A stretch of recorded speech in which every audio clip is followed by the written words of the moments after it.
Amani ya Mungu wetu, amani ya Bwana wetu Yesu Kristo ikae na wewe sasa na siku zote tena na tena. Ni furaha iliyokuu kabisa kuendelea kumshukuru Mungu kwamba tunapata nafasi ya kusikia neno na kutafakari ukuu wake. Mapenzi yake yaendelee kutimizwa na baraka zake zikujilie. Uendelee kuziona fadhili za Bwana na neema ya Bwana katika jina la Yesu.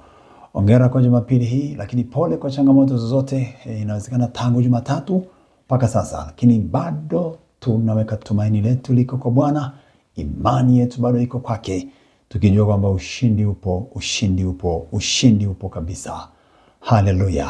Tuombe. Bwana Yesu, asante kwa sababu unatupenda, unatujali, unatutetea, unatuchunguza, hutuachi. Bwana ndiwe mchungaji wangu. Bwana ndiwe mchungaji wa wote wa kutumainio, na wote wa kuaminio wewe hawatatahayarika, hawapotei. Wewe ni mkuu sana, mwenye nguvu na uweza, uliyejaa mamlaka kwa ajili ya kaka yule na dada yule na baba yule na mama yule. Yesu wa Nazareti uliye hai, wewe uletaye kupona na kuokolewa. Asante kwa sababu tutaziona nguvu zako tena na mapenzi yako katika jina la Yesu. Tunamshinda adui hata simama na kutuzuia. Sisi kwa uweza wako Yesu tunakwenda, tunafanikiwa. Asante kwa kutuhurumia katika jina la Yesu. Asante Yesu. Bwana Yesu, ninaomba rehema kwa ajili yangu na kwa ajili ya msikilizaji, mtazamaji yeyote popote. Utusamehe, uwasamehe, umsamehe, unisamehe, uturehemu ewe Bwana. Naomba rehema kwa ajili yangu na kwa ajili ya kila mmoja mmoja. Umhurumie ewe Bwana wa huruma, umfadhili Mungu mwenye kufadhili, katika jina lako Yesu Kristo. Kayafute makosa yetu Baba na makosa ya mpendwa yule Baba, kayafute kwa huruma na rehema. Yesu tuhurumie, Yesu turehemu. Tuongoze kwa Roho yako sasa, tupate kusikia, tupate kuelewa, tujue ile neema yako na mapenzi yako, katika jina la Yesu Kristo. Amina. Barikiwa katika jina la Yesu. Endelea kuchunguza na kuchambua, kutafakari na kujua mahali ambapo Mungu anaabudiwa katika roho na kweli, na uendelee kuungana kuabudu katika roho na kweli, na kupeleka maombi yako na sadaka zako na mawazo yako hapo.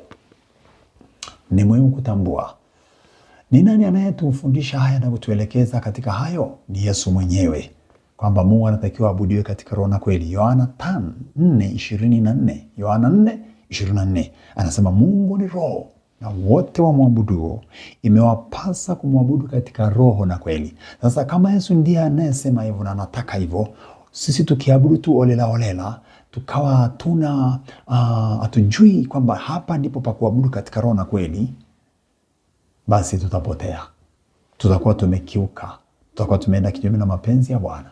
Kwa hiyo hakikisha mahali ulipo sasa unaabudu katika roho na kweli. Hakikisha unapofanya ibada chumbani kwako, unapoenda kanisani, wakisha hapo unapoenda kanisani wanaabudu katika roho na kweli. Mungu yupo. Haleluya. Msikilize Roho Mtakatifu, usije ukatangatanga, ukababaika, au ukawa ulipo tayari umedanganywa, kwa sababu Yesu alisema watumishi wa uongo wengi watakuwepo, makristo wa uongo. Angalia usidanganyike, angalia usipotee. Haya, ujumbe ulioko hapa Jumapili ni huu: maisha yote ya Mkristo ni utumishi kwa Yesu. Maisha yetu yote, wana wa Mungu wa Kristo, yanatakiwa kuwa utumishi, ni utumishi. Asubuhi, mchana, jioni, usiku, sisi ni watumishi wa Bwana. Biblia inatufunulia haya. Haleluya. Biblia inatufunulia haya. Maisha yetu yote ni utumishi mbele za Bwana, mbele za Bwana. Tusome hapa katika maandiko matakatifu. Wathesalonike wa kwanza. Karibu sana upate kuona katika Thesalonike wa kwanza sura ya kwanza mstari wa 8 hadi wa 10. Thesalonike wa kwanza sura ile ya kwanza mstari wa 8 hadi wa 10. Maana kutoka kwenu neno la Mungu limevuma, si katika Makedonia na Akaya tu, ila na kila mahali imani yenu mlio nayo kwa Mungu imeenea, hata hatuna haja sisi kunena neno lolote, kunena lolote, kwa kuwa wao wenyewe wanatangaza habari zenu, jinsi kulivyokuwa kuingia kwenu, na jinsi mlivyomgeukia Mungu mkaziacha sanamu, ili kumtumikia Mungu aliye hai. Kwa kweli, Mungu aliye hai wa kweli. Nasoma mstari wa 10 sasa. Na kumngojea mwanawe kutoka mbinguni, ambaye alimfufua katika wafu, naye ni Yesu mwenyewe ni Yesu mwenye kutuokoa na ghadhabu itakayokuja. Naye ni Yesu mwenye kutuokoa na ghadhabu itakayokuja. Amina. Ahimidiwe Bwana. Kanisa la Thessalonike, wana wa Mungu Thessalonike, wanaomwamini Yesu Kristo wa Thessalonike, ujumbe unawafikia na ujumbe unanifikia mimi na wewe leo na saa hii tena. Tunakumbushwa tena juu ya kwamba maisha ya Mkristo yote ni utumishi kwa Bwana Yesu, kwa Mungu aliye hai. Hawa wanafurahisha mpaka watumishi wanafika mahali nasema, sasa hatuna hata haja ya kuendelea kufanya huduma, hatuna haja ya kuendelea kuhubiri. Paulo na wenzake wanaona kwa kweli watu hawa yametendeka mambo makubwa kwao, Mungu kwao. Yani maisha yao yamekuwa ni Mungu, yani wanaishi katika Yesu. Yesu anaonekana kwa sababu wanasema, mmeacha vyote, mmeacha mambo ya giza, mmeacha mambo ya uovu, mmeacha miungu, mmeachana nayo, mmekubali kumpokea Bwana Yesu, na maisha yenu yamekuwa ni Mungu. Mpaka shuhuda zikawa zinatoka shuhuda juu ya maisha ya wale watu, na watumishi wakasikia habari nzuri, wakafurahi. Kuna furaha kubwa kusikia kwamba mtumishi alipohubiri au alipopeleka ujumbe, wale watu wamebadilika. Maisha yao si ya utumishi wa shetani tena, ila ni utumishi wa Yesu. Mpaka sifa njema zinatangazwa huko na huko. Haleluya. Kwa kuwa wao wenyewe, anasema, yani watu wa huko Thessalonike wenyewe, watu wa Makedonia, anasema si katika Makedonia na Akaya tu, ila na kila mahali imani yenu mlio nayo kwa Mungu imeenea, hata hatuna haja sisi kuhubiri tena au kuendelea tena, tunaona imetosha. Sasa nenda mstari wa 9, anasema, kwa kuwa wao wenyewe wanatangaza habari zenu, jinsi kulivyokuwa kuingia kwenu, na jinsi mlivyomgeukia Mungu mkaziacha sanamu, ili kumtumikia Mungu aliye hai. Wakaachana masanamu na vingine, wakajua maisha yao ni utumishi wa Yesu. Yani hao walielewa, walifahamu, walitambua maisha yao sio maisha ya sanamu tena. Maisha yao, utumishi wao au nafsi zao hazitakiwi kusujudu na kutegemea masanamu miungu tena, wala maisha yao tu tena, ila sasa ni watumishi wa Yesu Kristo, wanamtumikia Mungu. Mpaka waliofikisha ujumbe huko wanasema, kwa kweli hakika Bwana ameonekana, Bwana amewaponya, wakafurahi. Ni baraka sana mtumishi wa Mungu akifurahi kwamba umepokea lile alilokileta, umebadilika, unafuata yule Mungu aliyekuletea, Yesu Kristo. Haleluya. Anasema kilichobaki wao, anasema ni jambo jema kwamba na kumngojea mwana wa Mungu, au kumngojea Yesu Kristo. Kumngojea ndio kilichobaki. Kwa hiyo wamebaki sasa, utumishi wao wote, akili na mioyo inajua wanamngojea Yesu. Anasema hapa katika mstari wa 10, na kumngojea mwanawe kutoka mbinguni, ambaye alimfufua katika wafu, naye ni Yesu mwenye kutuokoa na ghadhabu inayojia dunia. Maisha ya Mkristo yanatakiwa yawe ni mtumishi kwa Yesu saa zote, ili Yesu akija amuone, ampate, amkute ndani ya utumishi. Anikute, akukute wewe, tuko ndani ya utumishi, tunatumika ndani ya ufalme wa Mungu. Ufalme wa Mungu kwanza, ufalme wa Mungu kwanza, mengine tutazidishiwa. Tafuteni kwanza ufalme wake na haki yake yote, na mengine mtazidishiwa. Haleluya. Maisha yetu yote ni utumishi kwa Bwana. Maisha yako yote si utumishi wa dunia, ni utumishi kwa Bwana Yesu, na hivyo vingine ndio sasa vinakuja. Ndio tufanye nayo mengine, lakini namba moja, maisha yetu yote yatambulikane kuwa ndani ya Kristo ni utumishi wa Bwana Yesu. Amen, amen, amen, amen.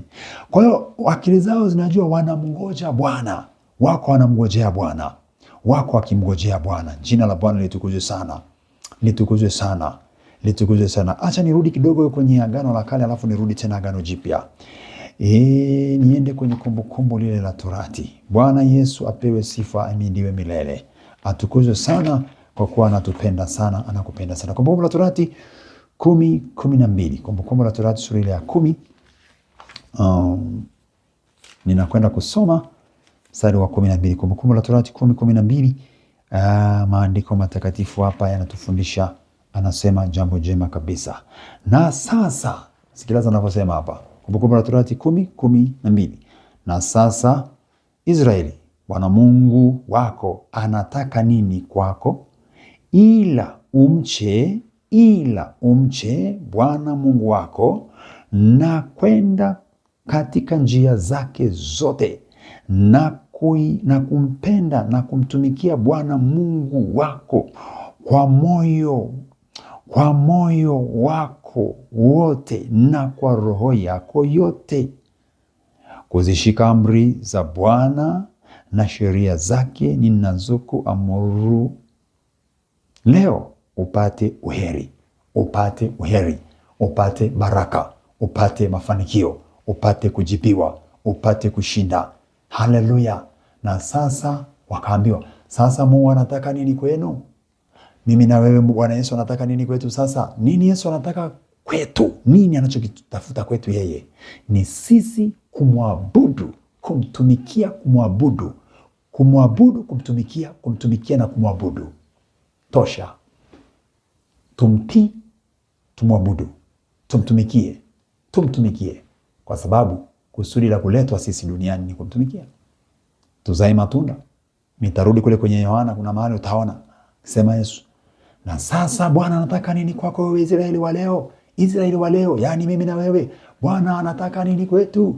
Anataka tumpende kwa moyo wetu wote na kwa roho yote na kwa nafsi zetu, zikae ndani yake, ndani yetu. Yesu anasema mimi nikae ndani yenu nanyi ndani yenu. Kwa hiyo katika Agano Jipya anakuja Yesu anakuja na hili. Agano Jipya linakuja na ufunuo huu. Yesu anasema mimi ndani yenu nanyi ndani yenu. Hiyo kwenye Agano la Kale haikuwepo.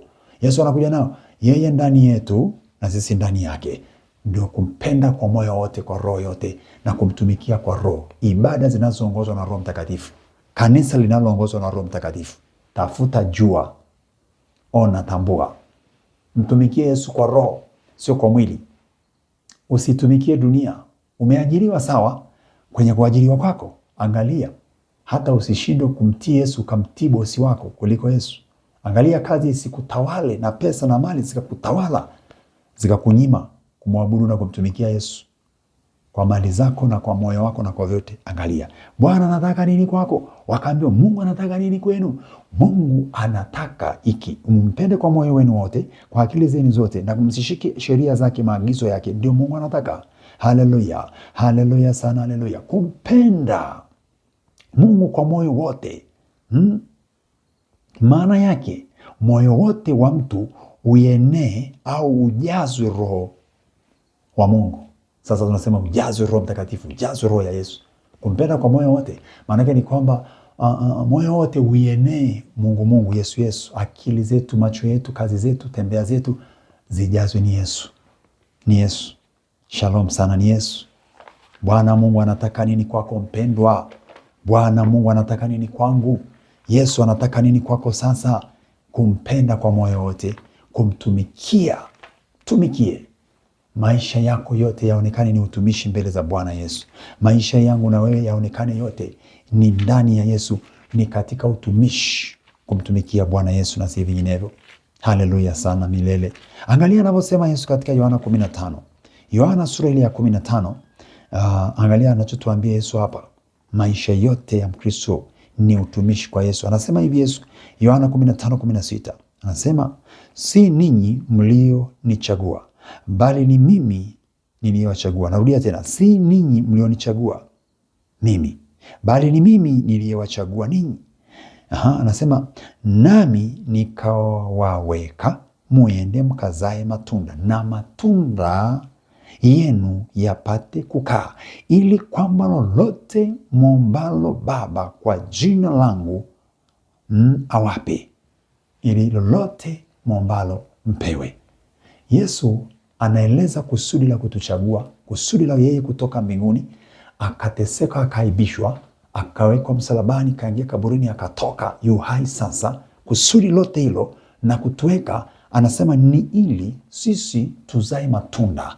Kwa hiyo tumewekwa kwa kusudi la sisi kumzalia Mungu matunda, tuzae matunda yatakayokaa, si vinginevyo, ila kusudi ni sisi kuishi maisha ya uzao wa kimungu, uzao unaomzalia Mungu matunda, uzao ambao unamtolea Mungu ibada, matendo safi, maisha safi, uzao ambao maisha yao yote ni kuzaa.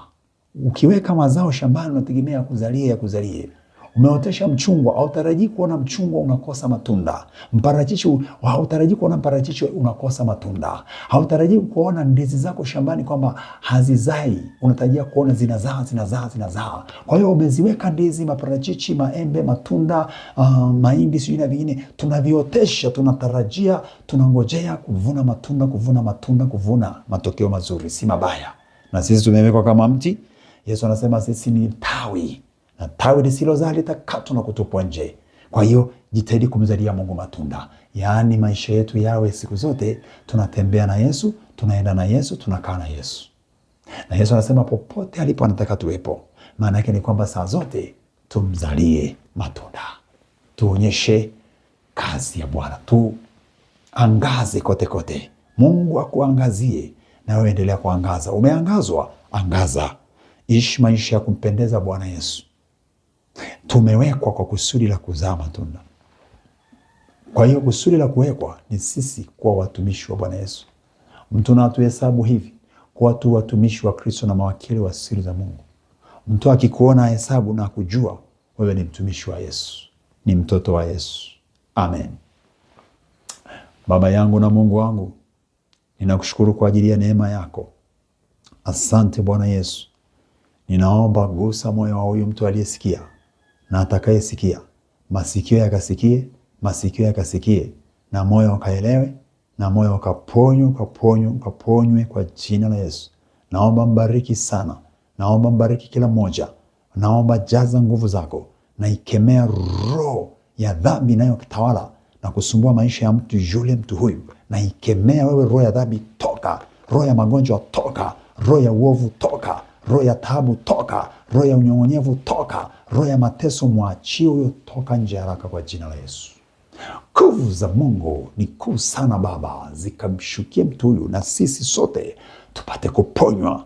Ninaomba nguvu itokayo juu na weza katika Roho Mtakatifu akaokolewe mtu wako, akainuliwe, vifungo vikaharibike, vifungo vikaondoke, magonjwa na mateso yakamwachia haraka mtu huyu. Damu yako Yesu ikamnenee mema, uzima wa Yesu uwe juu yako na ndani yako. Yesu akupe kuona uzima na afya sahi. Yesu akupe kuona amani sasa, kwa jina lake linalopita kila jina. Damu Yesu ikuondoe katika kila kifungo. Damu Yesu ikuondoe katika kila maagano mabaya. Damu Yesu kunenee mema. Roho ya utumishi kuingie kabisa akilini na moyoni, na mwili wako uwe ni mwili dhabihu ya Bwana, uwe ni dhabihu ya Yesu, uwe ni dhabihu mbele za Mungu. Kwa jina la Yesu, jazwa roho ya kitumishi, jazwa tena, ongezewa. Tuongezee Bwana Yesu, tuongezee nguvu ya utumishi, tuongezee nguvu ya kutumikia. Naomba Baba, naomba Bwana, tujalie hiyo, tushibishe hiyo, tujaze hiyo siku zote, kwa jina la Yesu, kwa jina la Yesu, kwa jina la Yesu. Nguvu za mateso na maumivu, aribika, ondoka, achia wana wa Mungu katika jina la Yesu. Asante Mungu Mwokozi wangu na mfalme mkuu, mtawala wa yote na baba wa yote, katika jina la Yesu. Uponyaji uingie ndani yako, afya uzima uingie ndani yako, katika jina la Yesu Kristo wa Nazareti. Bwana akuponye kabisa, na akushangilize Yesu, akutie nguvu kwa roho yake, utembee katika roho Bwana, uzione nguvu zake aliye juu na ukalitumikie kusudi la Bwana. Asante Yesu kwa pendo lako. Amen. Barikiwa tele. Karibu kukumbuka kusubscribe kwenye YouTube channel ya kwangu ya Eli Mlinzi Mbise. Inapatikana kwa jina hilo. Naomba subscribe kwa utukufu wa Bwana Yesu. Lakini pia endelea kutuombea na kushiriki kazi ya kuhubiri Injili, kazi ambayo ndio tulioitiwa na Yesu. Wewe na mimi, kumbuka kushiriki nasi. Namba za ushiriki ziko hapo kwenye simu yako kwa chini, utaziona. Pia nizitaje ambazo jina litatoka Eli Mlinzi Mbise, ambazo ni 0787 62 75 91. Hiyo ni Airtel 0787 62 75 91. Hiyo ni Airtel. Vodacom ni 0762 282 439. 0762 282 439. Bwana Mungu akujaze neema.